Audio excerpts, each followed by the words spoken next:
सौरूच्या वेळेस मला कसलेच डोहाळे लागले नव्हते, आणि लागले असते तरी सासूबाईंनी थोडेच पुरवले असते. उलट 2 कामं जास्तच दिली असती करायला. बाई तेव्हा चौरूच्या वेळी 8 महिन्याची गरोदर असताना सुद्धा मी सगळ्यांसाठी 5-5 पोळ्या लाटायचे, सगळ्यांना गरम पाणी ओतून द्यायचे. तेव्हा सगळं नको नकोसं वाटायचं. पण एकदा सौरू झाला मग सगळं हवं हवंसं वाटायला लागलं. ऐक ना गंमत. सौरू जेव्हा 2 महिन्याचा होता ना, तो दूध प्यायल्यावर जोरात पाधायचा. मग ट्रेन मधले सगळे तुमच्याकडे बघायचे आणि मग तुम्ही मी नाही हा असं म्हणायचा. Blah blah blah. दुसऱ्यांदा सांगताय. हा मग 6 महिन्याचा झाला ना, तेव्हा तुम्हाला असं वाटलं त्याला ऐकू येत नाहीये. मग तुम्ही त्याच्या कानाच्या जवळ जाऊन जोर जोरात झांजा वाजवल्या. तिसऱ्यांदा. हे पण माहितीये का, पण तुला हे तर माहितीच नसणार. तुझं आणि सौरचं लग्न होऊ नये म्हणून मी पहाटे 4 वाजता उठवून गुरुजींनी सांगितलेले पाठ करायचे. मी पण खूप प्रयत्न केला लग्नानंतर तुमच्या ऑस्ट्रेलियाच्या विजासाठी. खूप एजंट्सचे पाय धरले की तुमचा विजा व्हावा आणि मी कायमची गौरीकडे ऑस्ट्रेलियाला जावी. है ना? वा वा वा. आता माझी पाय.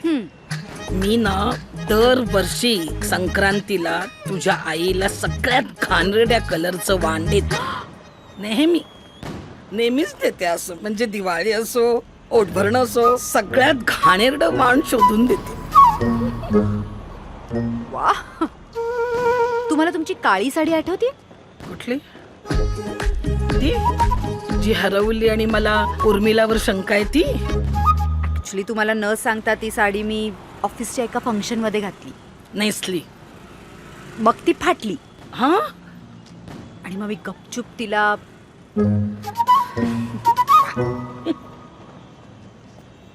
तुम्हाला माहितीये माझा, बाबांचा आणि सौरभचा घरातल्या घरात ना एक चॅटिंग ग्रुप होता. दबाड लांडगे. हो. त्यावर आम्ही तुमच्याबद्दल पिचिंग करायचो.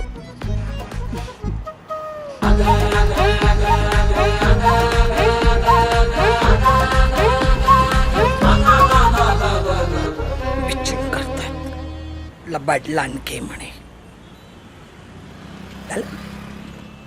झाली सगळी सिक्रेट झाली.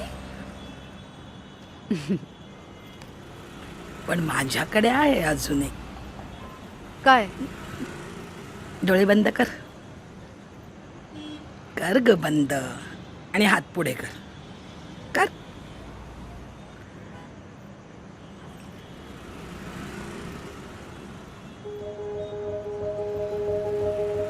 उघड डोळे.